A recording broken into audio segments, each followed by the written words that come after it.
আসসালামু আলাইকুম।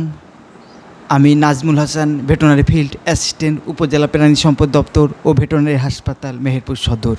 আজ আপনাদের 6 মাসের ঊর্ধ্ব থেকে প্রাপ্তবয়স্ক একটা এরি ষাঁড় বা এরি বাছুরের খাদ্য তালিকা নিয়ে আজ আলোচনা করব।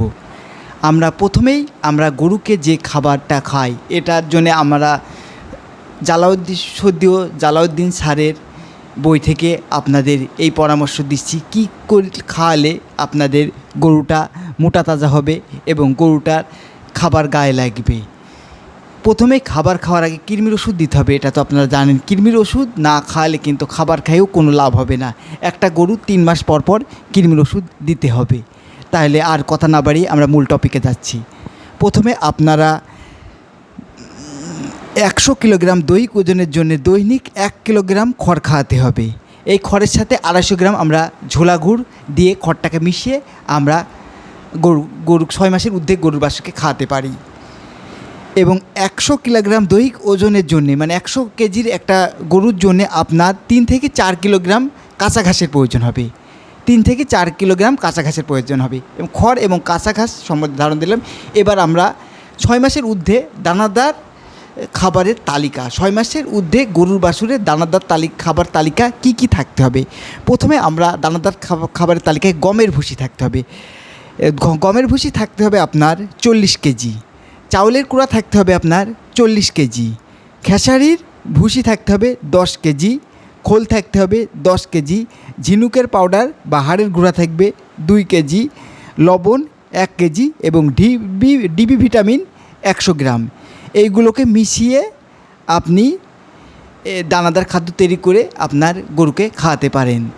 এবং আপনার গরু যদি বড় হয় সেক্ষেত্রে আপনারা খাওয়াতে পারেন, এইটাই খাওয়াতে পারেন। এবং আরও এই পদ্ধতি না মানলে আমরা 3 নং তালিকা থেকে 40 কেজি আপনার গমের ভুসি, চাউলের কুড়া 20 কেজি, খেসারির ভুসি 10 কেজি, ছোলার ভুসি 20 কেজি, খোল 10 কেজি, ঝিনুকের পাউডার 2 কেজি, লবণ 1 কেজি, ডিবি ভিটামিন 100 গ্রাম, এইগুলোকে মিশিয়ে আপনি দানাদার খাবার তৈরি করে আপনার গরুকে খাওয়াতে হবে। দানাদার খাবার না দিলে গরু শুকিয়ে যাবে, গরুর স্বাস্থ্য ভালো হবে না। আর গরুর স্বাস্থ্য ভালো না হলে আপনারা সঠিক মূল্য পাবেন না। তাই এই দানাদার খাদ্যর নিয়মটা ফলো করতে হবে এবং আপনার গরুকে মোটা তাজাকরণ করে এবং গরুকে বিক্রি করলে আপনারা লাভবান হবেন। আর দানাদার খাদ্যের চার্টটা ফলো না করে আপনার গরু পুষলেও গরু থেকে তেরম বেনিফিট আসা সম্ভব না। তাই আপনারা এই দানাদার খাবারের চার্টটি ফলো করে আপনার গরুকে মোটা তাজাকরণ করে ফেলতে হয়। আমি আবারও বলছি, প্রথমে খড়ের সাথে 1 কেজি খড়ের সাথে 250 গ্রাম ঝোলা গুড় মিশিয়ে আপনি খাওয়াতে পারেন। এবং 100 কেজি দৈহিক ওজনের গরুর জন্যে আপনারা 4-5 কেজি দিনে ঘাস খাওয়াতে হবে। এবং দানাদার খাদ্যটা এরপরে যে দানাদার খাদ্যটা দিলে এই দানাদার খাদ্য আপনাদের দিতে হবে। আমাদের দানাদার খাদ্যের মধ্যে আমাদের যেহেতু সুষম উপাদান 6টা, সুষম উপাদান 6টা, যেমন আমিষ, শর্করা, চর্বি, খনিজ, ভিটামিন ও পানি। এই 6টা উপাদান গবাদি পশুর দৈনিক খাদ্য থেকে পেয়ে থাকে, সেই ব্যবস্থা আমাদের করতে হবে। এর একটি উপাদানও বাদ দিলে হবে না।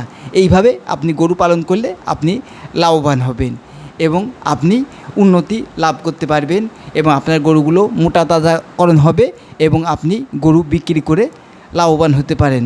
আজকে এটুকুনি, একটা 6 মাসের ঊর্ধ্বে গরু বা তার উপরে ষাঁড় গরুর খাবারের তালিকা আজ দেওয়া হলো। আপনি এটি ফলো করতে পারেন এবং ফলো করে আপনি লাভবান